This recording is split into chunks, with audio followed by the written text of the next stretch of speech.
오늘 또 그대의 최고의 날입니다. 임은미 선교사 묵상입니다. 2026년 3월 27일 금요일 최고의 날 내가 본 유리바다 요한계시록 15장. 내가 엊그제 새롭게 배운 단어가 있다. 고소원 불감청.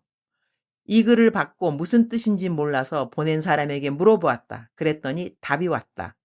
그 표현은 고소원 또는 더 완전하게는 고소원야 불감청입니다.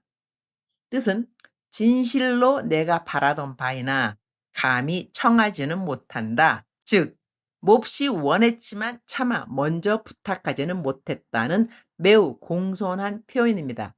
이 말은 내 바로 아래 큰 동생이 보내온 글이었다. 나는 친남동생이 둘 있다.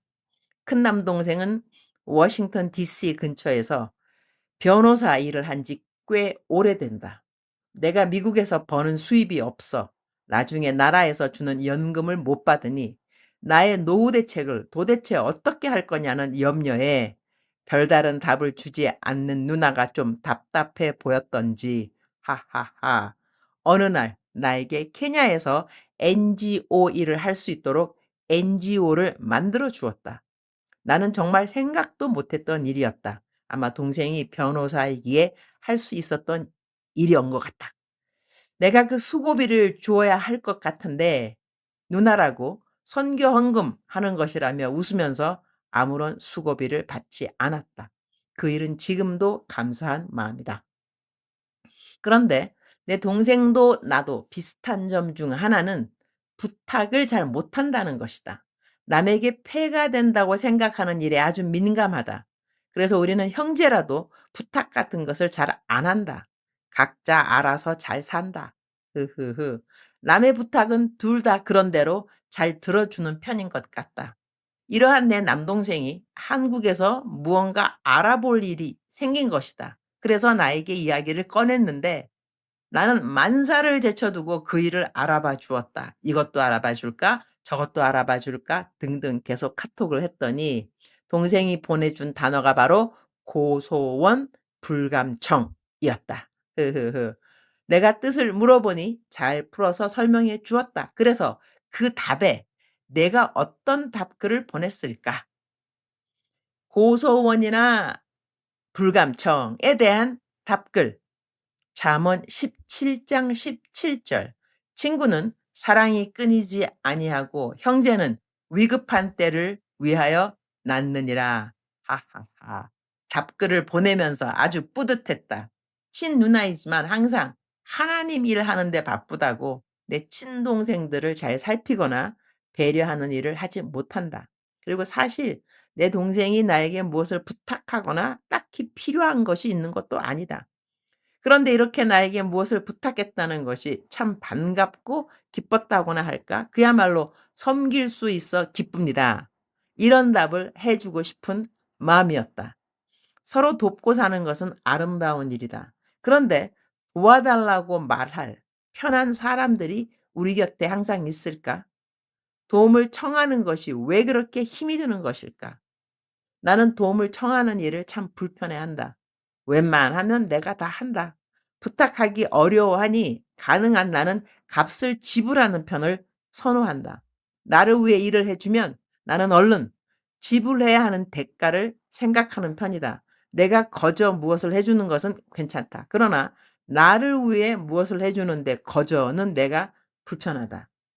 여튼 엊그제와 어제는 큰 남동생을 위해 조금이라도 무엇인가 누나가 해줄 수 있는 섬김이 있어서 아주 기분 좋은 날이었다. 아, 그리고 이런 글도 와서 너무 기뻤다.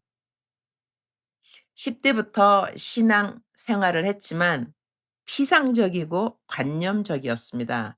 매일매일 매 순간 주님과 소통하며 동행하는 실천의 삶에 눈뜨게 해 주셔서 너무 감사합니다. 솔직히 처음에는 직설적이셔서 좀 감당이 안 되었던 때도 있었어요.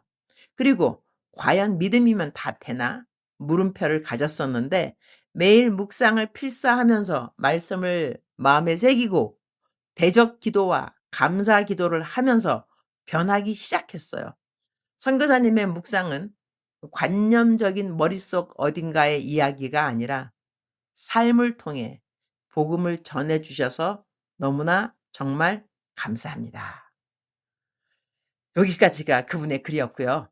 이렇게 하나님을 진하게 만나는데 내가 통로가 되어 주어 감사하다는 말은 언제 들어도 내 마음에 기쁨과 감사를 충만하게 해 주어서 감사, 감사. 우리말 성경 요한계시록 15장 2절. 나는 또 불이 섞인 유리 바다 같은 것을 보았고 짐승과 그의 우상과 그 이름의 숫자를 이긴 사람들이 하나님의 하프를 들고 유리 바다에 서 있는 것을 보았습니다. 오늘 이 구절에 대한 나의 묵상은 지극히 개인적인 것이라고 하겠다. 유리바다라는 단어와 함께 떠오르는 내가 꾼 어떤 꿈이 있기 때문이다. 나는 신비한 꿈을 자주 꾸는 사람은 아닌 것 같다. 혹시 꿈을 꾸더라도 대부분 금방 잊어버린다. 그런데 내가 잊지 못하는 꿈이 두 가지가 있다. 두 번 모두 심판에 관한 꿈이다. 하늘에서 내려오는 불로 이어지는 심판을 보면서 어디론가 피신하는 꿈을 꾼 적이 있다. 이 꿈에 대한 자세한 이야기는 세 번인가 이전 묵상에 쓴 기억이 있다. 그리고 또 하나의 꿈 역시 심판에 대한 것이었는데 그 꿈은 유리바다에 관한 꿈이었다. 나는 유리바다 위에 있었고 그곳에서 천사를 만났다. 그리고 그 천사는 나에게 착하고 충성된 종이라는 말을 해 주었다. 나는 어떤 질문을 했고 그 후 잠에서 깨어났다. 그 두 가지 꿈은 지금도 잊지 않고 기억하고 있다. 그래서 오늘 유리바다라는 단어를 성경 구절에서 만나니 그 꿈이 너무나 자연스럽게 다시 떠오른다. 유리바다. 그 투명함과 아름다움은 지금도 잊을 수 없는 한 장면이다. 나는 바닷가를 꽤 여러 곳 가본 것 같은데 내가 본 어느 바닷가의 색깔도 그 유리바다의 색과는 비교할 수가 없는 것 같다. 나는 하나님의 심판날을 믿는다. 그리고 요즘은 그날이 이전보다 정말 가까이 와 있구나 하는 생각을 한다. 내가 유리바다의 꿈이 아닌 실제로 다시 서게 되는 날, 하나님은 나에게 무엇이라고 말씀하실까? 울컥하네요. 내가 꿈에서 들은 말처럼 그런 칭찬을 꼭 들어야 할 텐데 그날이 이르기까지 넘어지지 말고 타협하지 말고 이 세상에 물들지 말고 정직하게 아름답게 감사하게 기쁘게 잘 살아야겠다는 다짐을 하게 해 주는 유리바다와 나의 꿈 이야기가 나를 울게 만든다. 주님, 오늘 또 최고의 날입니다. 제가 묵상에 우리 주님과의 만남을 기다리며 산다고 했더니 어떤 분이 왜 자신은 신랑을 만나고 싶은 기대감이 없는지 모르겠다고 답을 보내왔습니다. 왜일까요, 주님? 신부가 신랑을 기다리지 않는 이유가 무엇일까요? 신부가 아닐 수도 있다는 이야기일 수도 있고, 신랑을 더 기쁘게 하고 싶지만 준비된 것 같지 않아서 그런 마음일 수도 있겠지요. 저는 기다립니다. 제가 준비되어서라기보다는 그냥 주님이 얼른 보고 싶습니다. 마주 보고 있어도 그리운 사람이 있다고 우리는 사랑을 표현하기도 하는데 저는 주님을 본 적이 없어도 주님이 마냥 그립습니다. 이제 곧 하루 종일 매일 영원토록 주님과 얼굴과 얼굴을 마주할 생각을 하니 정말 좋습니다. 마라나타 주여 어서 오시옵소서. 주님 사랑합니다. 주님 감사합니다. 오늘 또 우리 주님 저를 보시면서 하루 종일 기쁨을 넘어서 감동을 받으시면 참 좋겠습니다. 외우면 좋은 말씀 우리말 성경 요한계시록 15장 2절. 나는 또 불이 섞인 유리바다 같은 것을 보았고 짐승과 그의 우상과 그 이름의 숫자를 이긴 사람들이 하나님의 하프를 들고 유리바다에 서 있는 것을 보았습니다. 작정서 점수 100점. 사랑하는 그대여, 사랑하는 그대여 출석 부르고 있습니다. 대답하셨나요? 사랑하는 나의 딸, 사랑하는 나의 아들, 너는 내가 보고 싶으냐? 너는 나를 정말로 그리워하느냐? 내가 그립지 않다면, 나를 사모하지 않는다면, 나와의 만남을 사모하지 않는다면 너와 나는 아무런 상관이 없는 그러한 관계이기 때문인 것이다. 내가 다시 너에게 말하노라. 너가 나를 보고 싶어 하는 마음이 없다면, 나를 사모하지 않는다면 너와 나와는 아무런 관계가 없다는 것이다. 나를 사모하라. 내가 분명히 너에게 말하기를 마지막 날을 사모하라고 했습니다. 나를 그리워할지니라. 이 땅이 새 땅과 새 하늘로 바뀌어지는 것을 그리워할지니라. 기대할지니라. 기다릴지니라.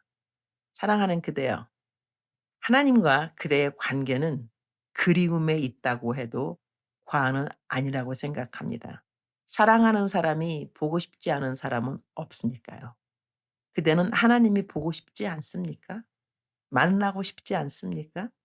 그 이유가 무엇일까요? 하나님을 사모하는 그대가 되기를 축복합니다. 그리움에 사무치는 그 마음을 하나님을 향하여 가지는 그대가 되기를 축복합니다. 사랑하는 그대여, 사랑합니다. 사랑하는 그대여, 축복합니다. 오늘 또 그대의 최고의 날입니다.